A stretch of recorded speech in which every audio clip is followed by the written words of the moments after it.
Assalamualaikum Ustaz. Waalaikumsalam warahmatullahi wabarakatuh. Afwan, saya izin bertanya. Dalam transaksi jual beli online seringkali terdapat promo cashback berupa poin atau uang digital. Lalu hasil dari cashback yang kita dapatkan tersebut dibelanjakan barang lagi. Apakah dalam transaksi tersebut mengandung unsur riba? Lalu bagaimana hukum mendapatkan cashback dalam Islam? Terima kasih Ustaz. Adi Hidayat beserta tim. Allah Ta'ala alam bissawab. Baik, ini tergantung kepada dua hal ya. Apakah ini dimaksudkan masih dalam konteks transaksi jual belinya ataukah dimaksudkan hadiah? Kadang-kadang ada di tempat makan juga, pernah tuh kejadian, saya pernah mengalami juga, tempat makan tertentu, ya kondisi luar biasa lapar, nggak ada tempat makanan kecuali itu, datang-datang begitu mau bayar, terus dikasih CD misalnya, ya CD ya kita nggak pengen, nggak tahu, nggak ada kepentingannya juga, tiba-tiba dikasih dan masuk di billnya, ini udah satu paket Pak, saya nggak mau beli ini, saya nolak tuh, sampai manajernya datang, ini sudah, saya nggak mau Pak, terserah pokoknya harga ini berapa, harga makanan ini berapa gitu, tetap aja. Harus dipaksa diambil, saya nggak mau gitu. Bapak terima dulu apa? Saya nggak pernah pesen ini. Nah, ini yang nggak boleh itu seperti itu.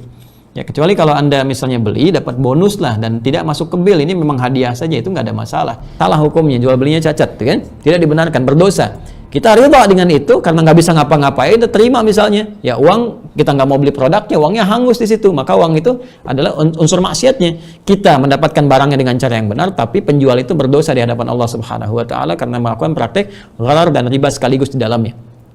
Ya kalau hadiah dia tidak akan diikat dengan kaitan-kaitan dengan pembelanjaan barang yang lain lagi. Dalam konteks yang seperti ini misalnya, saya seringkali kalau lihat proses belanja ya kan di tempat belanja tertentu lah, baik di mall atau tempat yang lain, itu kan suka ada cashback dalam bentuk balik uang. Ya, saya belum ke poin dulu ya, balik uang misalnya. Ya taruhlah kalau beli 1 juta cashback misalnya 50.000 ya kan. Tapi dia nggak bisa diambil. Dia untuk dibeli barang lagi. Ini Pak, dengan barang ini tinggal bayar sekian lagi. Ya, itu ada gharar di sana hukumnya. Ada unsur penipuan, ya. Ya kalau misalnya harga barang 950.000 bukan 1 juta, ya kenapa nggak Anda katakan 150.000 saja, kembalian 50.000. Lalu setelah itu Anda tawarkan, Pak, ini bisa beli barang ini Pak, kalau mau misalnya nambah sekian, sedangkan uangnya udah dikembalikan. Ya, tapi kalau sifatnya cashback tapi uangnya nggak bisa diambil, diarahkan pada barang lain, itu menunjukkan harga barangnya nggak segitu sebetulnya, cuman uangnya ditahan untuk beli produk lain. Anda mesti nambah, Anda keluar uang lagi. Nah, itu gharar namanya. Ada unsur penipuan di dalam itu, nggak dibenarkan. Ya, kemudian kalau sifatnya tadi, ya misalnya nabung, ada poin. Kalau sifatnya dari situ hadiah, ya nggak ada masalah. Ya, bukan dalam arti misalnya mengelabui nilai harga. Ya, misalnya harganya tetap dia 950.000, cuman ketika kita misalnya dapatkan itu ada bonus nih, bonusnya kupon misalnya, ya kan? Atau poin tertentu, terus dikumpulkan, kuponnya disatukan misalnya, bisa beli sesuatu lain lagi misalnya, atau bisa gratis bahkan. Nah, sifatnya hadiah nggak ada masalah.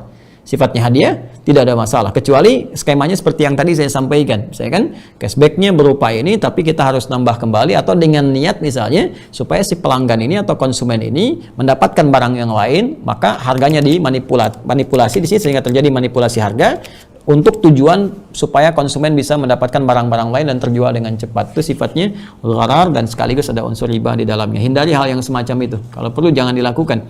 Ya. Balikin aja, saya batalin transaksinya, saya nggak mau seperti ini misalnya, bisa terjadi. Ya, jadi itu hal-hal yang jadi masukan ya, jangan sampai juga terjadi hal demikian. Dan dilarang bagi seorang muslim untuk bertransaksi demikian, baik penjual ataupun pembeli misalnya dengan membenarkan, jangan dibenarkan, di klarifikasi yang seperti itu.